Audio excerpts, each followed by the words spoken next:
मधला तो म्हणजे संसदीय समित्या. आता मी पहिल्यांदाही याच्या आधी आपला उल्लेख आलेला आहे की संसदीय समित्या या संसदेमध्ये असतात. म्हणजे काय तर आता संसदेची जर सदस्य संख्या बघितली तर लोकसभेमध्ये 545 आणि राज्यसभेमध्ये 245 आहे. आता कोणताही एखादा निर्णय घ्यायचा असेल किंवा एखादं विधेयक गृहामध्ये मांडलंय आणि त्याच्यावरती चर्चा करायची आहे, तर आता या बाबतीत जर सगळ्याच सदस्यांनी एकत्रितपणे जर चर्चा करायची ठरवलं तर ती चर्चा तितकी वेगाने होऊ शकत नाही. कारण एवढ्या सदस्यांना त्या विधेयकाचं परीक्षण करणं, त्याच्यावरती चर्चा करणं हे शक्य होत नाही. त्यासाठी मग या संसदीय समित्यांची मदत घेतली जाते. मग या संसदीय समिती हा प्रकार काय असतो तर संसदेचे जे सदस्य आहेत लोकसभा राज्यसभेमध्ये तिथे समित्या स्थापन केल्या जातात त्या सदस्यांमधूनच. मग त्यामध्ये तज्ञ जे सदस्य आहेत त्या सदस्यांची त्या क्षेत्राशी संबंधित समस्यांवरती निवड केली जाते आणि त्या समित्या तो विषय हाताळतात आणि त्याच्यावरती आपला अहवाल, आपलं मत त्याच्यावरती व्यक्त करतात. मग तो अहवाल समोर ठेवून मग बाकीचे जे काही संसदेचे सदस्य आहेत ते जेव्हा संसदेमध्ये त्यावरती चर्चा होईल त्यावरती मग ते विचार व्यक्त करतात. त्यांना तो अहवाल मार्गदर्शकाप्रमाणे काम करतो किंवा त्यांना तो हेल्पफुल ठरतो. तर म्हणून या संसदीय समित्यांचं कार्य खूप महत्वाचं आहे की त्या काय करतात, एखाद्या गोष्टीवरती वेगाने विचार करणं, एखाद्या गोष्टीचं वेगाने परीक्षण करणं यासाठी या खूप महत्वाच्या असतात. आणि मग वेगवेगळ्या बाबींसाठी वेगवेगळ्या समित्या स्थापन केल्या जातात. जसं आर्थिक बाब आहे कार्यकारी विभागाची, तर त्याच्याशी संबंधित काही आर्थिक संसदीय समित्या असतात, वित्तीय संसदीय समित्या असतात. गृहामध्ये जे कामकाज चालतं त्या कामकाजाच्या संबंधित वेगवेगळ्या समित्या गृहामध्ये संसदेच्या असतात. तर अशा वेगवेगळ्या कामासाठी वेगवेगळ्या संसदीय समित्या आपल्या संसदेमध्ये असतात. मग आता संसदीय समिती, एखाद्या समितीला जेव्हा संसदीय समिती म्हणायचंय तेव्हा तिने काहीतरी अटी पूर्ण करणं गरजेचं असतं, तरच तिला संसदीय समिती म्हटलं जातं. कारण का तर या संसदेचे जे सदस्य आहेत खासदार त्यांचाच समावेश असणाऱ्या सल्लागार समित्या देखील असतात, परंतु त्यांना संसदीय समित्या म्हटलं जात नाही. कारण का तर त्या संसदीय समिती म्हणून म्हणण्यासाठी ज्या पात्रता लागतात, अटी लागतात त्या पूर्ण करत नाहीत. तर लक्षात घ्या की कोणत्याही समितीला संसदीय समिती म्हणण्यासाठी 4 गोष्टींची पूर्तता होणं गरजेचे आहे. त्या कोणकोणत्या आहेत तर लक्ष घ्या. एक आहे ती समिती गृहाने निवडलेली किंवा नियुक्त केलेली किंवा गृहाच्या अध्यक्षाने किंवा सभापतीने निवडलेली असली पाहिजे. म्हणजे काय, एखादी समिती आहे तर तिचे सदस्य हे गृहाकडून मतदानाने निवडलेले पाहिजेत किंवा त्या गृहाचा जो प्रमुख आहे, मग सभापती असू द्यात किंवा अध्यक्ष असू द्यात राज्यसभेचा, त्याने ते निवडलेले असले पाहिजेत. ही पहिली अट. दुसरी अट काय आहे की त्या समितीने गृहाचा अध्यक्ष किंवा सभापती याच्या नियंत्रणाखाली आणि मार्गदर्शनाखाली कार्य केलं पाहिजे. ही दुसरी अट. तिसरी अट काय आहे की तिने आपलं काम केल्यानंतर जो अहवाल बनवेल तो अहवाल गृहाच्या अध्यक्षाला किंवा सभापतीला सादर केला पाहिजे. आणि चौथी अट आहे तर जे गृहाचं सचिवालय असतं, मग लोकसभेचं वेगळं सचिवालय असतं, राज्यसभेचं वेगळं सचिवालय असतं, तर त्या सचिवालयाकडून सचिवीय कामासाठी त्या समितीला काय पुरवले जातात, मनुष्यबळ पुरवलं जातात. तर याला आपण म्हणतो, या 4 अटी जर पूर्ण करत असेल ती समिती तर त्याला आपण म्हणतो संसदीय समिती. म्हणजे ती समिती गृहाकडून किंवा गृहाच्या अध्यक्षाकडून, प्रमुखाकडून निवडलेली असली पाहिजे. दुसरी गोष्ट म्हणजे त्या समितीनं गृहाच्या प्रमुखाच्या नियंत्रणाखाली काम केलं पाहिजे. तिसरं म्हणजे तिने आपला अहवाल गृहाच्या प्रमुखाला दिला पाहिजे. आणि चौथं म्हणजे त्या गृहाच्या सचिवालयाकडूनच तिला सचिवाचे कामं करण्यासाठी मनुष्यबळ पुरवलं जातं. या 4 अटी जर एखादी समिती पूर्ण करत असेल तर तिला संसदीय समिती म्हणता येऊ शकतं किंवा म्हटलं जातं.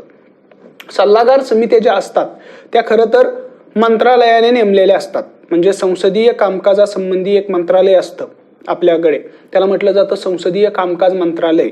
हे कार्यकारी विभागामधला एक मंत्री असतो, कामकाज मंत्री, तर त्याच्या नियंत्रणाखाली हे मंत्रालय असतं. आणि या मंत्रालयाने संसदेतल्या सदस्यांच्या काही समित्या स्थापन केलेल्या असतात आणि त्या समित्या सल्ला देण्याचं काम करतात. कोणाला? तर जी काही वेगवेगळी मंत्रालय आहेत, रेल्वे मंत्रालय, वित्त मंत्रालय, तर अशा वेगवेगळ्या मंत्रालयांसाठी वेगवेगळ्या अशा सल्लागार समित्या नेमल्या जातात. त्या समित्यामध्ये संसदेचे सदस्य असतात आणि ते सदस्य मंत्रालय जेव्हा एखादा निर्णय घेतं तेव्हा ते मंत्रालय किंवा त्या मंत्रालयाचा मंत्री आणि संसदेची नेमलेली सल्लागार समिती यांच्यामध्ये चर्चा होते आणि त्यांच्यामध्ये विचारांची देवाणघेवाण होऊन सल्लामसलत होऊन मग त्याच्यावरती निर्णय घेतला जातो किंवा मग त्याच्यावरती पुढे मंत्रालय कार्य करतं. तर थोडक्यात काय, तर मंत्रालय आणि संसदेचा सदस्य यांच्यामधला दुवा म्हणून या सल्लागार समित्या काम करतात. परंतु त्या संसदीय समित्या नाहीत, कारण त्या नेमल्या कोणी आहेत? संसद कामकाज मंत्रालयाने. तर त्या संसदेकडून किंवा संसदेतल्या गृहाच्या प्रमुखाकडून नेमलेल्या नाहीत, म्हणून त्यांना आपण संसदीय समित्या म्हणू शकत नाही. लक्षात आलं? संसदीय समित्यासाठी कोणत्या 4 अटी पूर्ण होणं आवश्यक आहे ते आपण पाहिलेलं आहे. मग आता आपल्या संसदेमध्ये अशा अनेक संसदीय समित्या आहेत. अशा जवळपास 34 संसदीय समित्या आपल्या संसदेमध्ये आहेत आणि त्यांचं अभ्यास करताना आपण त्या वेगवेगळ्या गटामध्ये विभागणार आहोत. म्हणजे त्या वेगवेगळी कार्य करतात, तर त्यांच्या कार्यानुसार आपण त्यांची विभागणी 6 गटामध्ये करणार आहोत आणि मग त्यांचा अभ्यास करणार आहोत.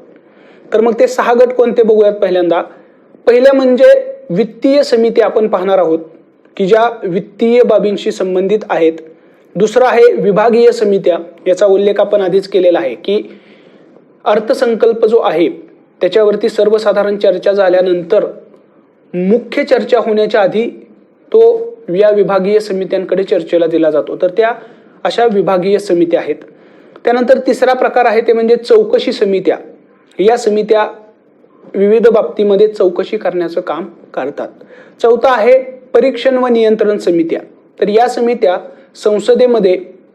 संसदेच्या सदस्यांच्या बनलेल्या असतात आणि त्या कार्यकारी विभागावरती नियंत्रण ठेवण्याचं काम करतात, मंत्रिमंडळावरती नियंत्रण ठेवण्याचं काम करतात.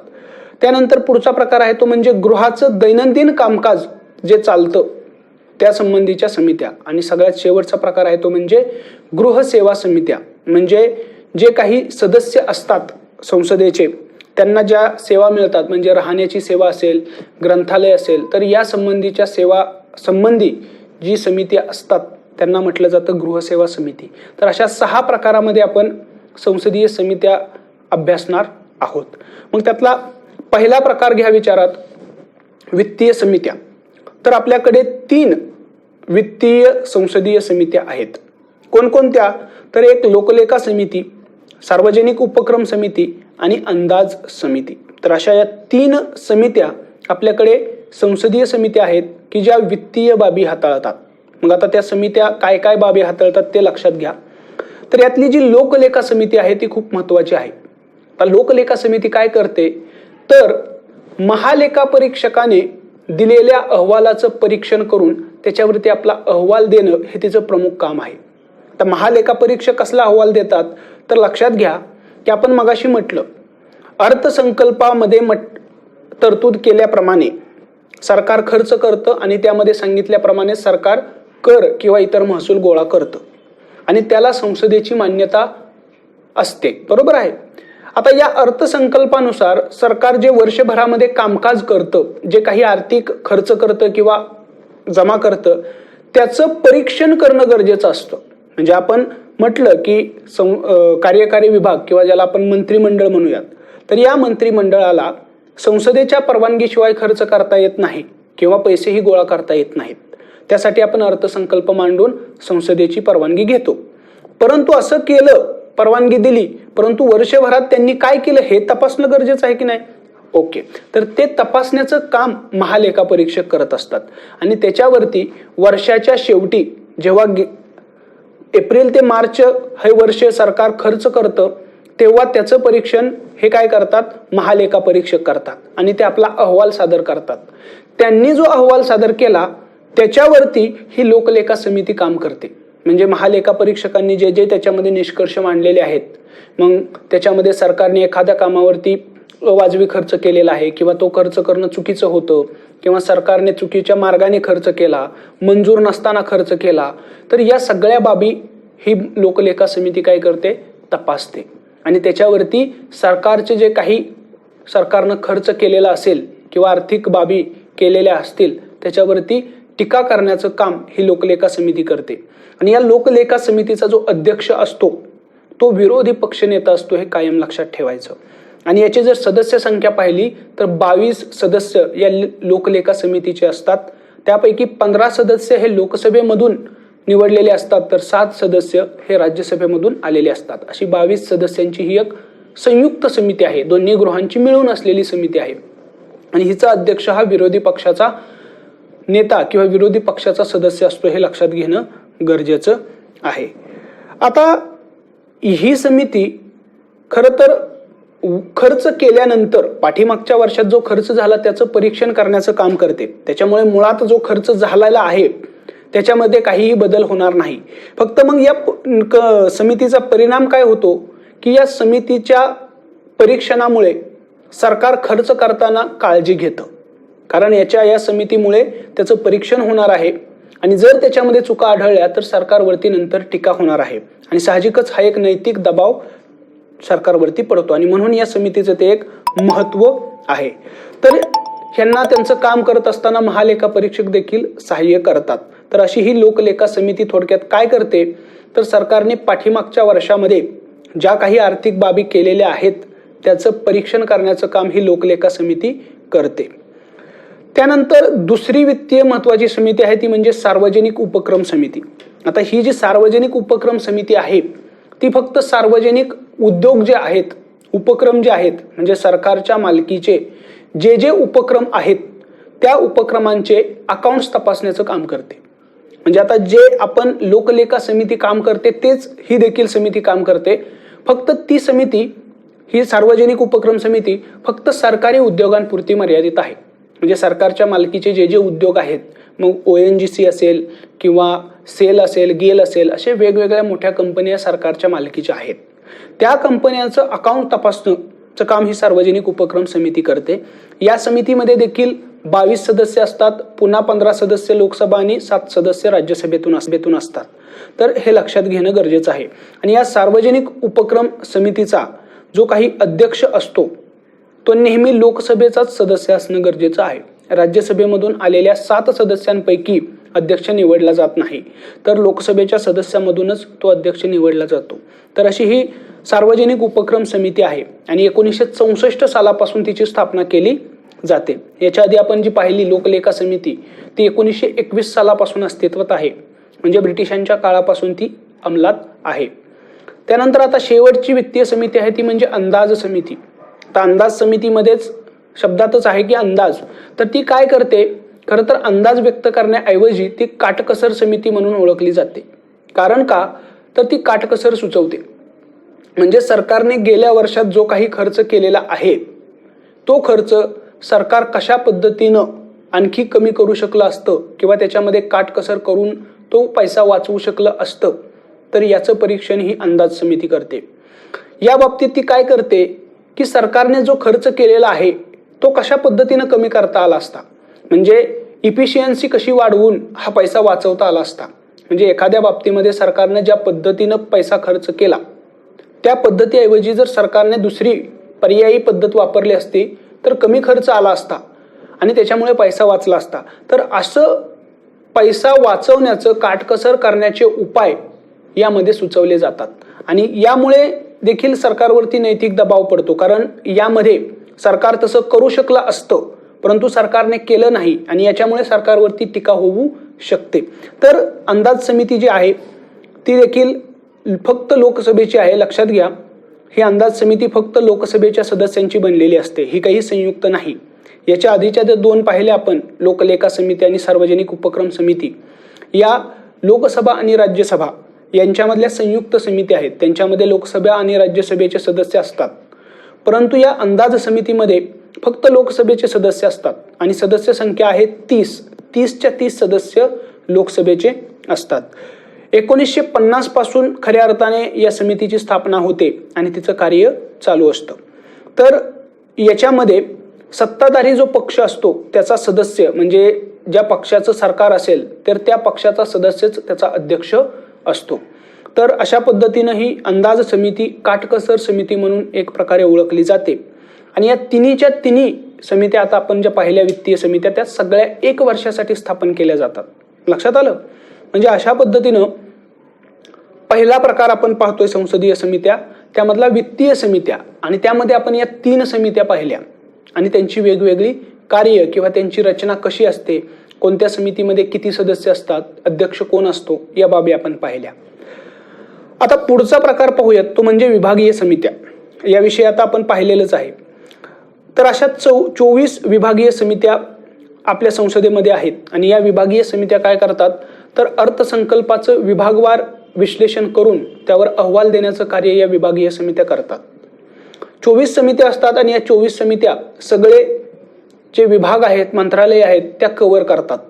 प्रत्येक समितीकडे वेगवेगळे मंत्रालय, वेगवेगळे विभाग वाटून दिलेले असतात आणि त्या मंत्रालयाचं जे अंदाजपत्रक आहे, जमा आणि खर्चाचं जे अंदाज आहेत, तर त्याचं परीक्षण करून त्याचा अहवाल देण्याचं काम हे करतात. आणि या विभागीय समित्यांच्या अहवालाचाच उपयोग अर्थसंकल्पावरती चर्चा करताना होतो. तर या 24 विभागीय समित्यापैकी 16 विभागीय समित्या ज्या आहेत त्या लोकसभेच्या नियंत्रणाखाली असतात, तर 8 विभागीय समित्या ज्या आहेत त्या राज्यसभेच्या नियंत्रणाखाली असतात. परंतु लक्षात घ्या की या सगळ्याच्या सगळ्या समित्या या संयुक्त समित्या आहेत की ज्याच्यामध्ये 31 सदस्य असतात. त्यातले 21 सदस्य हे लोकसभेमधून आलेले असतात, तर 10 सदस्य हे राज्यसभेमधून आलेले असतात. तर अशा प्रत्येक समितीची सदस्य संख्या 31 असते आणि अशा 24 संसदीय विभागीय समित्या आपल्या या संसदेमध्ये आहेत. तर हे लक्षात घेणं गरजेचं आहे. याच्यामध्ये मंत्री कधीही सदस्य नसतो किंवा मंत्र्याची नियुक्ती यामध्ये होत नाही, हेही मुद्दा लक्षात घेणं गरजेचं आहे. तर या दुसरा प्रकार होता संसदीय समित्यामधला, तो म्हणजे विभागीय समित्या. आता यानंतर आपल्याला पाहायचं आहे चौकशी समित्या. तर या काय करतात, चौकशी करण्याचं काम करतात. तर अशा 3 चौकशी समित्या आपल्या संसदेमध्ये आहेत. कोणकोणत्या? एक आहे आवेदन समिती, दुसरी आहे विशेषाधिकार समिती आणि तिसरी आहे नीतितत्वे किंवा इथिक्स कमिटी असं म्हटलं जातं, नीतितत्वे समिती. तर या 3 समित्या चौकशी समित्या आहेत. मग या 3 समित्या काय काय करतात ते लक्षात घ्या किंवा कशासाठी असतात. आवेदन समिती ही जनता किंवा लोक आणि इतर संस्था यांची मते जाणून घेण्याचं काम करते. म्हणजे एखादं विधेयक असेल किंवा संसदेमध्ये एखाद्या विषयावरती चर्चा चालू असेल तर त्याविषयी जनता देखील आपली मते लिहून त्यांना पाठवत असतात, पत्रे पाठवत असतात किंवा इलेक्ट्रॉनिक माध्यमामधून आपली मते, आपल्या प्रतिक्रिया व्यक्त करत असतात. तर जनतेच्या या प्रतिक्रिया, ही मते यांचं स्वीकार करून त्यांचा एक अहवाल बनवण्याचं काम ही आवेदन समिती करते. आणि या समितीमध्ये लोकसभेमधल्या समितीमध्ये 15 सदस्य असतात आणि राज्यसभेमध्ये अशीच एक समिती असते, तिच्यात 10 सदस्य असतात. तर आवेदन समिती ही लोकसभा आणि राज्यसभेमध्ये वेगवेगळ्या असतात. लोकसभेत 15 सदस्यांची असते, राज्यसभेत 10 सदस्यांची. त्यानंतर दुसरी चौकशी समिती आहे ती म्हणजे विशेषाधिकार समिती. ही समिती संसदेचे गृह आणि जे काही सदस्य आहेत त्यांच्या विशेष अधिकारासंबंधी चौकशी करते.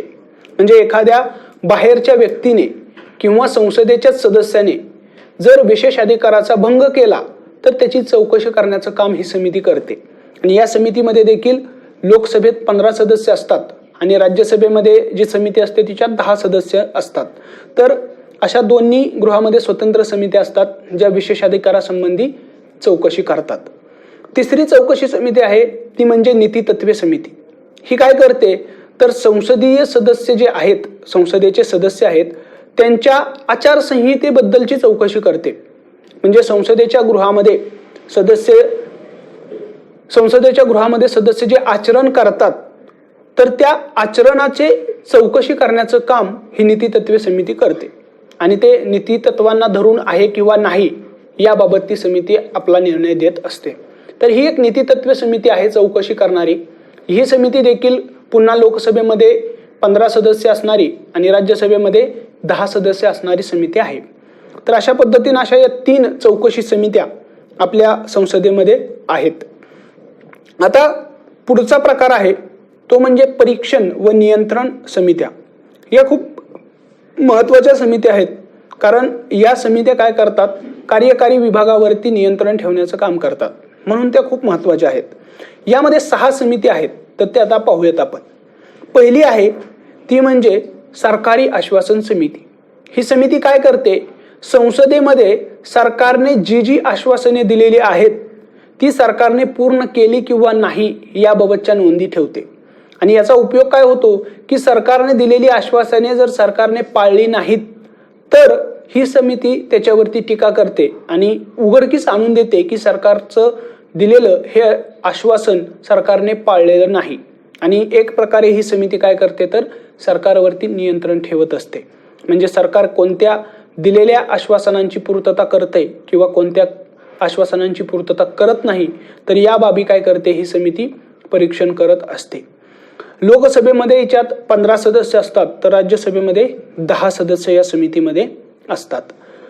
आता पुढची एक नियंत्रण करणारी समिती आहे ती म्हणजे दुय्यम कायदे संबंधी समिती. तर दुय्यम कायदे म्हणजे पहिल्यांदा काय ते समजून घ्या. तर मूळ कायदा जो असतो तो आपण पाहिलेला आहे कसा तयार होतो. विधेयक मांडलं जातं, ते विधेयक गृहामध्ये संमत केलं जातं, त्यानंतर दुसऱ्या गृहामध्ये पाठवलं जातं, त्या गृहामध्ये ते संमत होतं आणि नंतर राष्ट्रपती त्याला मान्यता देतात. अशा पद्धतीने एखादा कायदा तयार होतो. परंतु कायदा हा आपल्याला खूप डिटेलमध्ये बनवता येत नाही. ज्या मुख्य किंवा कोर भाग आहे त्याच्याच तरतुदी कायद्यामध्ये असतात आणि ज्या जनरल बाबी आहेत त्या तरतुदी करण्याचा अधिकार हा कार्यकारी विभागाला दिलेला असतो. आणि मग ते कार्यकारी विभाग जो आहे, मंत्रिमंडळ जे आहे, ते संबंधित मंत्रालय त्याचे उपनियम बनवतं, त्यालाच म्हटलं जातं दुय्यम कायदे. आणि हे जे नियम असतात तर त्या नियमांचं परीक्षण करण्याचं काम ही दुय्यम कायदेविषयक समिती करते. आणि या समितीमध्ये देखील दोन्ही गृहामध्ये 15-15 सदस्य असतात. राज्यसभा आणि लोकसभा दोन्हीमध्येही ही समिती असते आणि तिथे 15-15 सदस्य असतात. आता तिसरी आहे नियंत्रण करणारी समिती, ती म्हणजे सादर केलेल्या कागदपत्राविषयीची समिती. म्हणजे गृहामध्ये विचारणा केल्यानंतर मंत्री जे आहेत ते वेगवेगळं डॉक्युमेंट्स, वेगवेगळी कागदपत्रे सादर करत असतात आणि त्या कागदपत्रांची सत्यता तपासण्याचं काम ही समिती करते. तर या समितीमध्ये लोकसभेत 15 आणि राज्यसभेमध्ये 10 सदस्य असतात. ही देखील समिती मंत्र्यांनी दिलेली कागदपत्रे, आकडेवारी ही बरोबर आहे किंवा नाही हे तपासून त्याच्यावरती नियंत्रण ठेवण्याचं काम करते.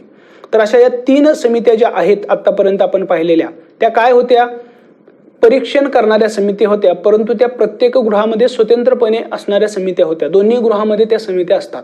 आता इथून पुढे आपल्याला आणखी 3 समित्या पाहायच्यात. याही नियंत्रण व परीक्षण करणाऱ्या समित्या आहेत, परंतु या संयुक्त समित्या आहेत, म्हणजे दोन्ही गृहांची मिळून बनलेली समिती आहे. तर यामध्ये आहे अनुसूचित जाती अनुसूचित जमाती कल्याण विषयक समिती. तर संसदेमध्ये अशी एक समिती असते आणि त्याच्यामध्ये बहुतांश सदस्य अनुसूचित जाती जमातीचेच असतात. लोकसभा आणि राज्यसभेचे मिळून 30 सदस्यांची ही समिती बनलेली असते. तर त्यामध्ये लोकसभेचे 20 आणि राज्यसभेचे 10 असे 30 सदस्य असतात. ही समिती काय करते तर अनुसूचित जाती आणि जमातीच्या कल्याणासंबंधी जे काही संसदेमध्ये चर्चा होते, एखादं विधेयक मांडलं जातं, निर्णय होतात, तर त्याविषयी सूचना करण्याचं, चौकशी करण्याचं काम किंवा त्याद्वारे नियंत्रण ठेवण्याचं काम ही समिती करत असते. त्याला म्हणतो आपण अनुसूचित जाती जमातीच्या कल्याणाविषयक समिती. अशीच आणखी एक समिती असते ती महिला सशक्तीकरण किंवा महिला सबलीकरण विषयक समिती. ही महिलांसाठी असंच काम करते आणि याच्यामध्ये बहुतांशी सदस्य हे महिला सदस्य निवडले जातात. यामध्ये ही 30 सदस्य असतात, लोकसभेतून 20 आणि राज्यसभेतून 10. आणि ही समिती महिलांच्या कल्याणासाठी संसदेमध्ये काम करत असते. त्यानंतर पुढची समिती आहे ती म्हणजे लाभाच्या पदाबाबतची समिती. तर 15 सदस्य असणारी ही एक संयुक्त समिती आहे, ज्यामध्ये 10 सदस्य हे लोकसभेचे आणि 5 सदस्य राज्यसभेचे असतात. तर अशा पद्धतीने ही एक संयुक्त समिती आहे, लाभाच्या पदाबाबतची समिती. आणि ही समिती काय करते तर एखादं पद हे लाभाचं आहे किंवा नाही याविषयी काय करते, ती संसदेला सूचना करण्याचं किंवा शिफारस करण्याचं काम करते. म्हणजे आपल्याला माहित आहे की लाभाचं पद हे असणं किंवा नसणं ही बऱ्याच गोष्टीसाठीची अट आहे. म्हणजे तुम्हाला संसद किंवा राज्य विधिमंडळाची निवडणूक लढवायची असेल तर तुमच्याकडे लाभाचं पद असता कामा नये. राष्ट्रपतीची निवडणूक लढवायची असेल तरी तुमच्याकडे लाभाचं पद असता कामा नये. तर अशा अनेक नियुक्त्यांसाठी, निवडीसाठी तुमच्याकडे सरकारच्या नियंत्रणाखाली असणारं लाभाचं पद असता कामा नये ही अट आहे. आणि मग त्याच्यामुळे कोणती पदे ही लाभाची पदे आहेत किंवा कोणती पदे नाहीत हे ठरवण्याचं काम किंवा यासंबंधी संसदेला शिफारस करण्याचं काम ही समिती करते. आणि ही देखील संयुक्त समिती आहे, राज्यसभा आणि लोकसभेमध्ये मिळून बनलेली आहे आणि तिच्यामध्ये 15 सदस्य असतात, हे लक्षात घेणं गरजेचं आहे. तर अशा पद्धतीने या परीक्षण आणि नियंत्रण समित्या होत्या. आता यानंतर आपल्याला पुढचा प्रकार पाहायचा आहे, तो म्हणजे गृहाच्या दैनंदिन कामकाजाशी संबंधित असणाऱ्या समित्या. आणि यामध्ये 4 समित्या आहेत. पहिली आहे कामकाज सल्लागार समिती. आता कामकाज सल्लागार समिती नावावरूनच कळतं की गृहामध्ये जे कामकाज चालतं त्याविषयी सल्ला देणारी ही समिती असते. या समितीचे अध्यक्ष जे असतात ते स्वतः लोकसभेचे सभापती किंवा राज्यसभेचे अध्यक्ष हे त्या गृहामध्ये त्याचे अध्यक्ष असतात या समितीचे. तर म्हणून ही लक्षात ठेवायची समिती. या समितीमध्ये लोकसभेत 15 सदस्य असतात, तर राज्यसभेमध्ये 11 सदस्य असतात कामकाज सल्लागार समितीमध्ये.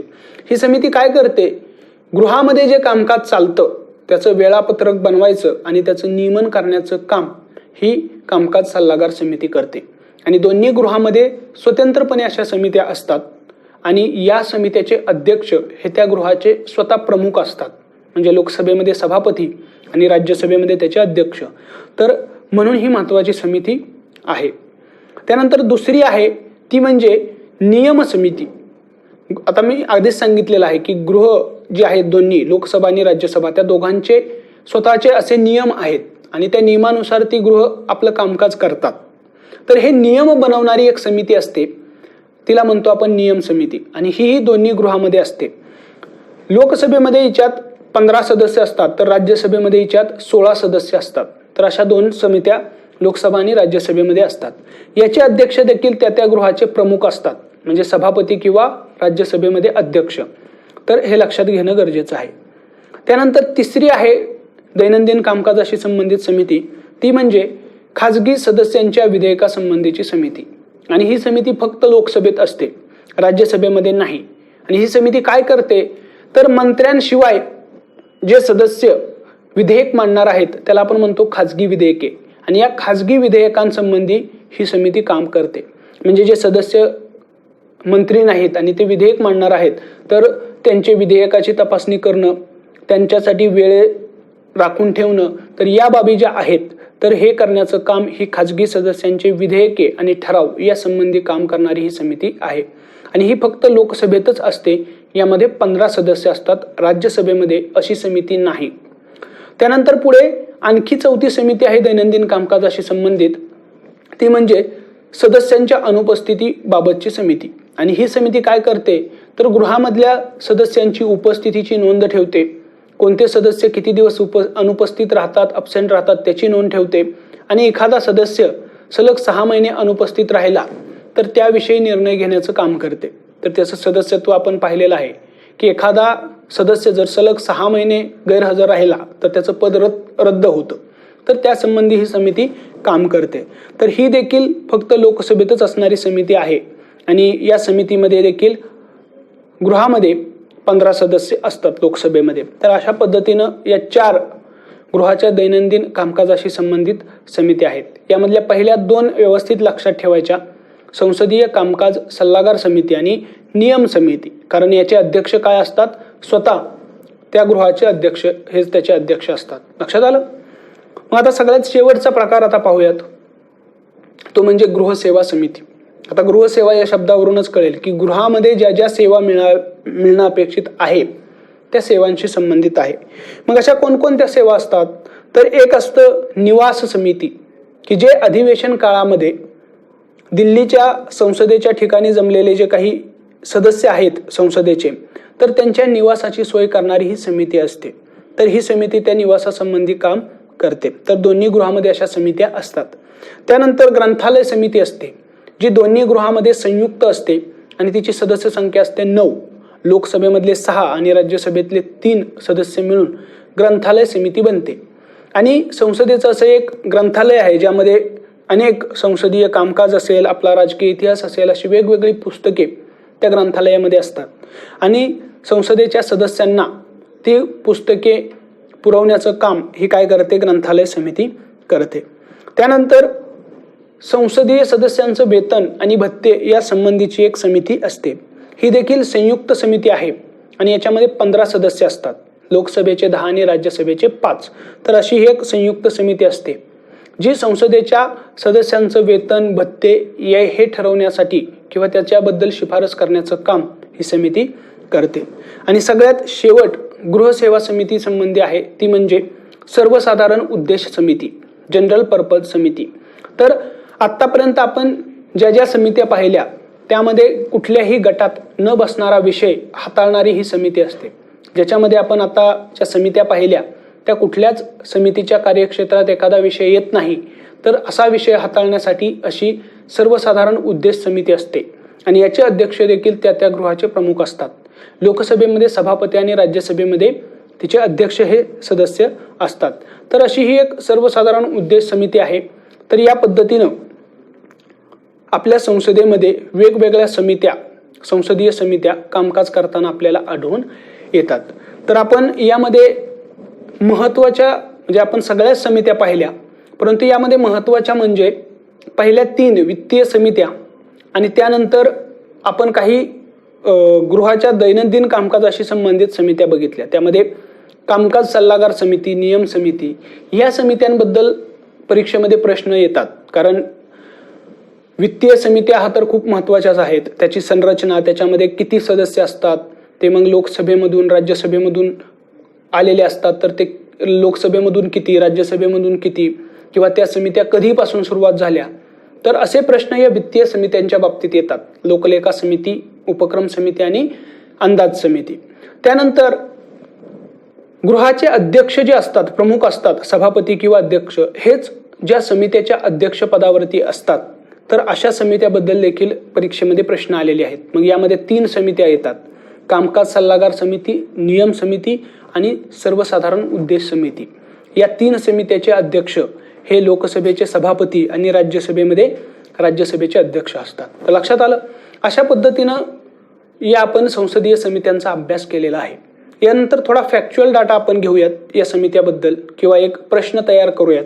ते कसे ते बघा. तर यामध्ये आपल्याला असाही प्रश्न विचारला जाऊ शकतो की खालीलपैकी कोणत्या समित्या या संयुक्त समित्या आहेत. तर आपल्याला त्या पद्धतीनेही आपण आपलं उत्तर तयार असलं पाहिजे की संसदीय मधल्या संयुक्त समित्या आणि स्वतंत्रपणे दोन्ही गृहामध्ये असलेल्या समित्या. तर ह्याचं बायफर्गेशन आपण केलेलं असलं पाहिजे. तर आता लक्षात घ्या की आपल्याकडे 8 समित्या आपण ज्या आतापर्यंत पाहिल्या त्यापैकी 8 समित्या या संयुक्त समित्या आहेत. कोणकोणत्या, तर त्याची यादी बघा. लोकलेखा समिती आणि सार्वजनिक उपक्रम समिती या 2 समित्या आहेत, त्याही संयुक्त असतात लोकसभा आणि राज्यसभेमध्ये. त्यानंतर सर्व विभागीय समित्या, 24च्या 24 विभागीय समित्या या काय आहेत, संयुक्त समित्याच आहेत. त्यानंतर अनुसूचित जाती जमाती कल्याण आणि महिला सबलीकरण कल्याण तसंच लाभाच्या पदाच्या संदर्भात असणारी समिती. तर या परीक्षण व नियंत्रण करणाऱ्या 3 समित्या कोणत्या, अनुसूचित जाती जमाती कल्याण समिती, महिला सबलीकरण समिती आणि लाभाच्या पदासंबंधीची समिती. तर या 3 समित्या काय आहेत, परीक्षण व नियंत्रण समित्या आहेत आणि या तिन्ही काय आहेत, संयुक्त समित्या आहेत. त्यानंतर गृहसेवा समित्यामध्ये ग्रंथालय समिती आणि वेतन व भत्ते विषयक समिती. तर या 2 समित्या काय आहेत, तर संयुक्त समित्या आहेत. तर यांची यादी आपल्याला लक्षात असली पाहिजे. जर परीक्षेत प्रश्न आलाच खालीलपैकी कोणत्या संयुक्त समित्या आहेत तर आपल्याला माहीत असलं पाहिजे. त्यानंतर आपण पाहिलेल्या समित्यामध्ये काही समित्या अशाही पाहिल्या की ज्या फक्त लोकसभेतच होत्या, राज्यसभेमध्ये अशी समिती कुठेही दिसत नाही. तर अशा 3 समित्या आपल्याकडे आहेत. कोणकोणत्या, एक आहे खाजगी विधेयकासंबंधीची समिती, दुसरी आहे सदस्यांच्या अनुपस्थितीबाबतची समिती आणि तिसरी आहे अंदाज समिती. तर या 3 समित्या फक्त लोकसभेतच अस्तित्वात असतात. राज्यसभेमध्ये अशी समिती आपल्याला दिसून येत नाही. तर या पद्धतीनं आपण कोणती समिती लोकसभेतच आहे आणि राज्यसभेमध्ये नाही तर हे आपण पाहिलं. यानंतर सर्वात जास्त सदस्य संख्या असलेली कोणती समिती आहे संसदीय समिती, तर ती आहे विभागीय समित्या. 24 विभागीय समित्यामध्ये आपण पाहिलं की त्याच्यामध्ये 31 सदस्य असतात आणि ही सगळ्यात मोठी समिती आहे. त्यानंतर सर्वात कमी सदस्य संख्या असलेली कोणती समिती आहे तर ग्रंथालय समिती, की ज्यामध्ये फक्त 9 सदस्यच असतात. तर अशा पद्धतीने आपण हा जो काही संसदीय समित्यांचा भाग आहे तो अभ्यासलेला आहे. यामध्ये आपण सगळ्याच्या सगळ्या समित्या पाहिल्या, त्यांची रचना, त्यांची कार्य पाहिली, त्यातल्या प्रमुख कोणत्या या देखील पाहिलं आणि सगळ्यात शेवटी आपण मग थोडंसं त्याच्याबद्दल फॅक्च्युअल डाटा घेतला की कोणत्या समित्या संयुक्त आहेत, कोणत्या समित्या फक्त लोकसभेतच आहेत आणि कोणत्या समित्या ही सगळ्यात जास्त सदस्य संख्या असलेली आहे आणि कोणती सगळ्यात कमी सदस्य संख्या असलेली आहे. तर अशा पद्धतीनं या सगळ्या दृष्टिकोनातून आपण या संसदीय समित्या या घटकाचा अभ्यास करणं गरजेचं आहे, जेणेकरून याच्यावरती कसाही प्रश्न आला तरी तो आपल्याला सॉल्व्ह करता येईल. तर अशा पद्धतीनं आपला हा जो काही संसद हा मोठा भाग होता तो आपला झालेला आहे. यामध्ये आपण सुरुवातीच्या भागात संसदेसंबंधीच्या तरतुदी